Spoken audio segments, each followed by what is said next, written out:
Continuamos en Matutino Express, iniciamos nuestro segmento de salud.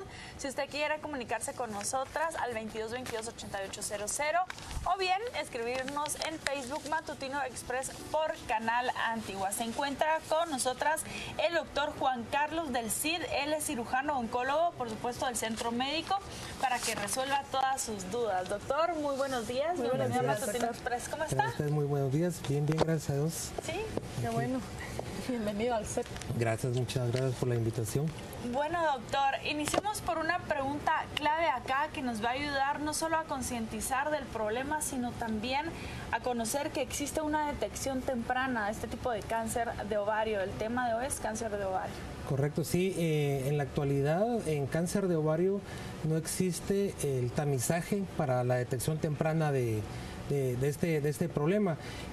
Hay algunos cánceres, especialmente el de tipo hereditario, el que tiene un patrón hereditario, que sí puede tener algún tipo de tamizaje, pero sin embargo esto solo se encuentra en la actualidad en algún tipo de protocolo o estudio que se realiza, pero para la población en general en realidad no existe ya que tendríamos que someter a estudios de laboratorio o estudios de imagen de forma mensual o bimestral a las pacientes, que en realidad no va a tener ningún beneficio sobre ellas.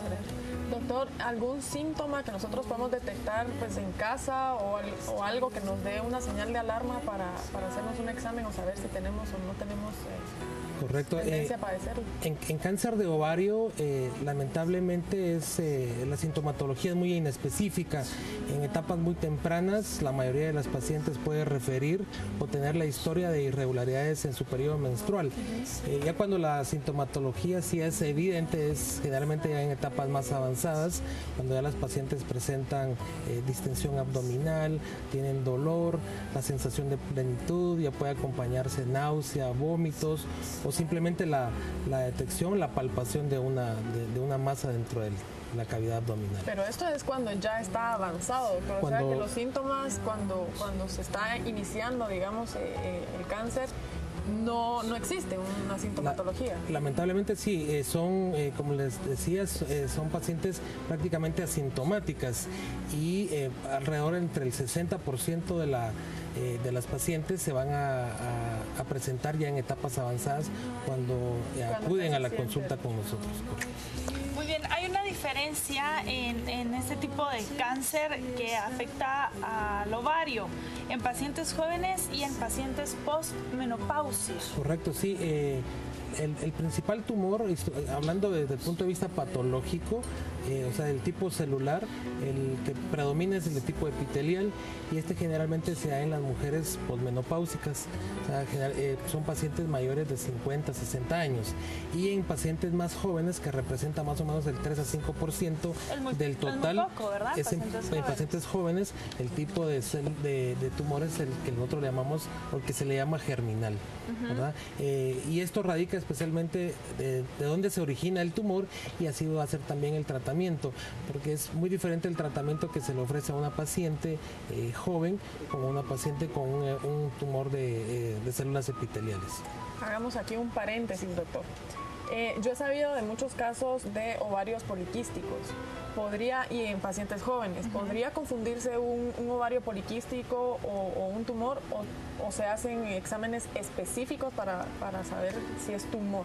Sí, cuando una paciente se presenta con enfermedad poliquística del ovario, definitivamente el estudio que hoy por hoy podríamos decir el estándar es el ultrasonido, y hay características ultrasonográficas que nos va a decir a nosotros si hay una lesión sospechosa o si es una lesión benigna, y también debemos de tomar en cuenta el tamaño para decidir una conducta simplemente tratamiento médico, observar a la paciente, o qué paciente la que ya tiene una indicación de ser llevada a sala de operaciones. ¿Qué tamaño nos podría preocupar? Ajá. Hay diferentes academias y guías de manejo.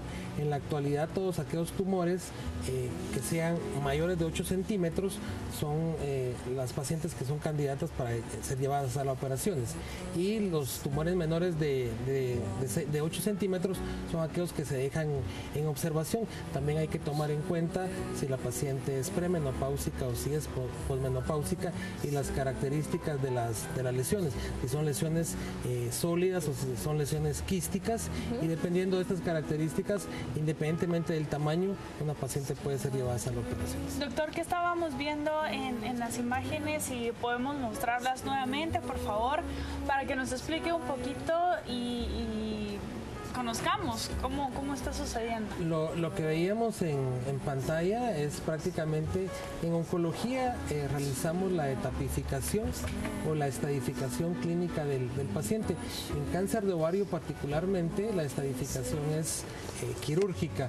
Esto quiere decir que hasta el momento que nosotros operamos a una paciente podemos saber en qué estadio clínico se encuentra la misma, y así va a ser el tratamiento que va a recibir posteriormente. Aquí, como vemos en pantalla, lo que nosotros le llamamos el estadio clínico 1B y 1C es cuando ya existe lesión en ambos ovarios, o cuando ya hay células malignas en el lavado peritoneal que nosotros hacemos durante el acto quirúrgico. Doctor, en las pacientes que no han tenido hijos y ya están en una edad madura, ¿hay posibilidad o puede ser riesgoso? ¿Un factor de riesgo? ¿Un factor de riesgo? Sí, hay ciertas o hay varias teorías en cuanto al cáncer de ovario. Una de ellas es la ovulación incesante, la teoría de la ovulación incesante, y esto a lo que se refiere es que con cada ciclo menstrual puede haber o existir un daño al epitelio del ovario, y este en algún momento no puede regenerarse y existir algunos carcinógenos que puedan ser oportunistas y afectar el mismo, o en este mismo trauma que sufre el ovario con cada ciclo menstrual puede haber alguna lesión y ya no poderse reparar el ADN de la célula, y eso en algún momento puede convertirse en un ovario. O lo que usted mencionaba en aquellas pacientes, la infertilidad es un problema muy frecuente en la mujer. Estas pacientes reciben tratamientos para estimulación ovárica, y esto en algún momento puede ser un factor de riesgo para cáncer de ovario. Muy bien. ¿Este tipo de cáncer se hereda, doctor? En teoría, generalmente radica el 5 a 10% para cáncer de ovario. Si hablamos de cáncer de ovario específicamente, existen tres.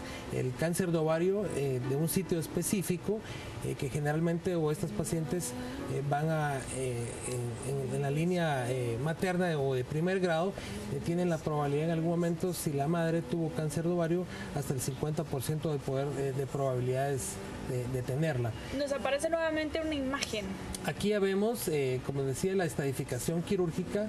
Vemos que ya el cáncer de ovario no solo está en los dos ovarios, sino que también ya existe lesión dentro de la pelvis. Como vemos acá, hay una lesión también en la trompa uterina. Esto ya lo etapifica ya en una etapa 2. ¿Verdad? Lo veíamos anteriormente, solo estaba limitado a los ovarios. Aquí hay tumor fuera de los mismos. Entonces hay distintos niveles o etapas. O etapas clínicas. En cáncer va desde la etapa 1 hasta la etapa 4. La etapa 1 y la etapa 2 en cáncer de ovario específicamente son aquellos tumores que sabemos que los vamos a poder resecar sin ningún problema. Algunos de ellos van a requerir de tratamiento adyuvante, como en este caso la quimioterapia. Y en las etapas 3 es cuando ya la carga o el tamaño del tumor es bastante, incluso ya puede haber enfermedad fuera de los ovarios, y requiere de un máximo esfuerzo quirúrgico para dejar la menor cantidad de tumor dentro de la cavidad abdominal, o idealmente resecarlo todo para que la quimioterapia que se va a dar posteriormente tenga su mayor efecto. Se trabaja de una forma conjunta. Correcto. Y en la etapa 4 es cuando ya las pacientes ya tienen enfermedad en otros órganos. Esta diapositiva lo que nos determina es que pueden haber diferentes sitios donde el cáncer de ovario puede diseminarse. Dentro del acto quirúrgico nosotros hacemos, como vemos ahí en pantalla, el lavado peritoneal y hacemos biopsia de lo que es el peritoneo, del diafragma, quitamos o resecamos parte del epiplón y tomamos muestras de los ganglios linfáticos, porque ya se ha estudiado y se ha visto que hacia esos lugares puede diseminarse el cáncer de ovario. Doctor, en el caso de las pacientes que no tienen hijos y desean tenerlos, si alguna de estas pacientes padece cáncer y hay que intervenirla quirúrgicamente, ¿puede haber una cirugía conservadora para que ella luego del tratamiento pueda tener hijos? Sí, si hablamos específicamente del cáncer de ovario epitelial, hay que seleccionar adecuadamente a las pacientes. Existe la cirugía conservadora de la fertilidad, podríamos decir, donde solo vamos a resecar el ovario que está afectado, pero estos deben ser aquellas pacientes que se encuentran en etapa inicial, o sea, etapa 1, y que las características o la histología del tumor sea favorable para ella. Sí puede en algún momento conservarse, pero deben ser pacientes muy seleccionadas. Muy bien, ¿cómo lo detectamos, doctor? Como les decía, no hay sintomatología específica para estos casos. ¿Algún examen? Entonces, ¿Papá Nicolau puede ser o no? No, generalmente lo que se hace es los estudios de imagen son los que nos van a decir ultrasonidos. Un ultrasonido. Estas pacientes son llevadas a sala de operaciones. Si sospechamos de una lesión maligna, resecamos la masa y en ese momento se manda a estudio transoperatorio. Eso quiere decir que el patólogo va a revisar la pieza y él nos va a decir si ese tumor que quitamos es maligno. Si el patólogo en ese momento nos dice que eso es maligno, pues ya procedemos a hacer el tratamiento quirúrgico, lo que se le llama en oncología la rutina de ovario. Sí, perdón. Doctor, en los tipos distintos de cáncer que hemos tratado acá con ustedes, siempre nos dicen el tipo de alimento, por ejemplo, si usted come, incluso Marcela habló el lunes de ovario poliquístico. Por ejemplo, las coles, que dicen, no, eso te ayuda a prevenir el cáncer. ¿Hay algún tipo de alimento que nos ayude a nosotros a prevenir este tipo de cáncer en los ovarios? Como si estilo de vida. Como existen factores de riesgo y entre ellos está el factor ambiental, y a esto le sumamos el alto consumo de alimentos ricos en grasa. Esto puede ser un factor que pueda predisponer en algún momento el cáncer de ovario. Es la disminución en el consumo de este tipo de alimentos en algún momento nos puede servir como factor protector. Evitamos entonces alimentos con grasa. Correcto. A comer más saludable.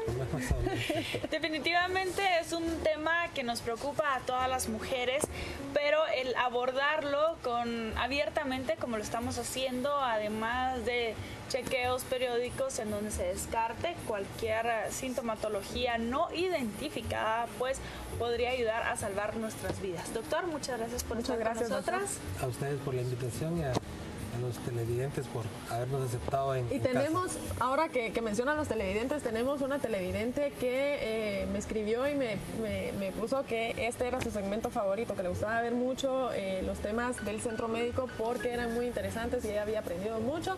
Así es que le mandamos un abrazo a Telma Castro, que nos ve todos los martes porque le gusta mucho el segmento del centro médico. Ya está. Saludos, Telmita, entonces. A un corte y regresamos. Gracias, doctor. Gracias a ustedes. Buen día.